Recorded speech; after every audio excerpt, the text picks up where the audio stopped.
സംസ്ഥാനത്ത് ഇന്ന് കനത്ത മഴ. നാളെ വിദ്യാഭ്യാസ സ്ഥാപനങ്ങൾക്ക് ചിലപ്പോൾ അവധി ലഭിച്ചേക്കാം. അല്ലയോ അതിൻ്റെ ഏറ്റവും പുതിയ അപ്ഡേഷനാണ് ഇന്ന് നമ്മൾ നോക്കാൻ പോകുന്നത്. വീഡിയോയിൽ മുൻപ് വീഡിയോ ലൈക്ക് ചെയ്യുക, ചാനൽ സബ്സ്ക്രൈബ് ചെയ്യുക. സംസ്ഥാനത്ത് ഇന്ന് ജൂലൈ 22 ഓൾറെഡി പൊതു അവധിയാണ്. നമ്മുടെ മുൻ മുഖ്യമന്ത്രി VS അച്യുതാനന്ദൻ ഇന്നലെയായിരുന്നു അന്തരിച്ചിട്ടുണ്ടായിരുന്നത്.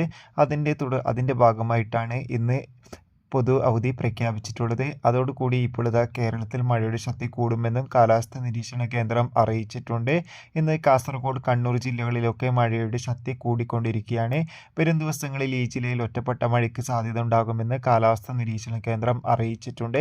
എല്ലാവരും ജാഗ്രത പാലിക്കാൻ വേണ്ടി ശ്രമിക്കുക. നിലവിൽ നാളെ വിദ്യാഭ്യാസ സ്ഥാപനങ്ങൾക്ക് ഇതുവരെ അവധിയൊന്നും പ്രഖ്യാപിച്ചിട്ടില്ല. ഇനി വല്ല അവധിയും പ്രഖ്യാപിച്ചാൽ ആ അപ്ഡേഷൻ നമ്മുടെ ചാനൽ ഭാഗത്തിലൂടെ നിങ്ങളിലേക്ക് എത്തിക്കുന്നതായിരിക്കും. കൂടുതൽ അപ്ഡേഷൻ അറിയാൻ വേണ്ടി നമ്മുടെ ചാനൽ ഇപ്പോൾ തന്നെ സബ്സ്ക്രൈബ് ചെയ്യൂ. അടുത്തൊരു വീഡിയോയിൽ കാണും വരെ ബൈ.